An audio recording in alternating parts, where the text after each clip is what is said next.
नमस्कार मित्रांनो, तुमच्या सर्वांचे स्वागत आहे आपल्या यूट्यूब चॅनलवरती। माझं नाव आहे शिवम।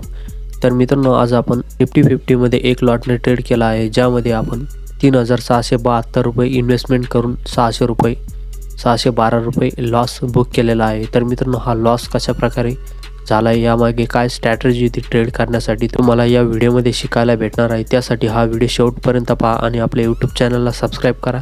चला तर मित्रांनो, व्हिडिओला सुरुवात करूया। तर मित्रांनो, ट्रेड करण्यामागे काय लॉजिक होतं आता पाहूया। तर मित्रांनो, इथे तुम्ही एक ग्रीन कलरची कॅन्डल दिसताय।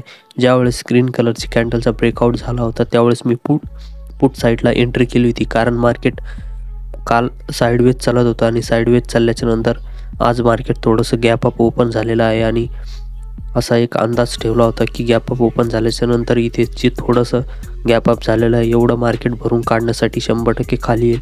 त्यासाठी मी इथे एक ट्रेंड लाईन ड्रॉ केली होती आणि या ट्रेंड लाईनला रनिंग कॅन्डलला मी ब्रेकआउटला एंट्री घेतली। म्हणजे ब्रेकआउट कॅन्डल झाली पण नव्हती, पण रनिंगमध्येच मी एंट्री केली आणि एंट्री केल्याच्या नंतर आपला जो स्टॉप लॉस होता तो इथेच ठेवला होता। तर त्यामुळे आपला स्टॉप लॉस पण हिट झाला आणि त्यानंतर स्टॉप लॉस हिट झाल्याच्या नंतर मार्केटने पुन्हा मार्केट पुट साईडला आला आणि पुट साईडची जी प्रीमियम होता तो पूर्णपणे डबल झाला।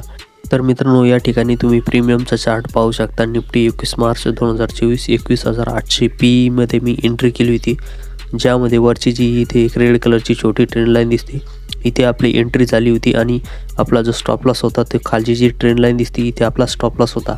तर स्टॉप लॉस परफेक्ट नव्हता आणि आपला स्टॉप लॉस लवकर हिट झाला। तरी पण जर आपण इथे खाली स्टॉप लॉस ठेवला असता पण आपला स्टॉप लॉस हिट झाला असता, परंतु आपला स्टॉप लॉस फिक्स नव्हता आणि रनिंग कॅन्डलमध्ये एंट्री केली, त्यामुळे लॉस झालेला आहे। कारण इथे स्टॉप लॉस हिट झाला, स्टॉप लॉस हिट झाल्याच्या नंतर पुन्हा मार्केट पुट साईडला पडला आणि प्रीमियम जो होता पुट साईडचा 21,800चा प्रीमियम पूर्णपणे डबल झाला।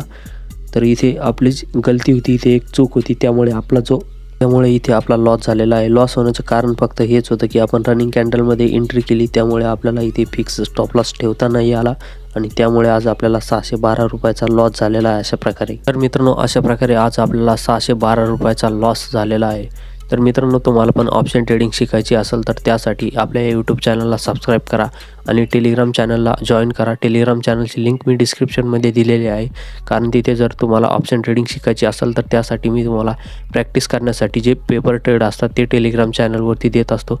त्यामुळे टेलिग्राम चॅनलला पण जॉईन करा आणि यूट्यूब चॅनलला पण सबस्क्राईब करा।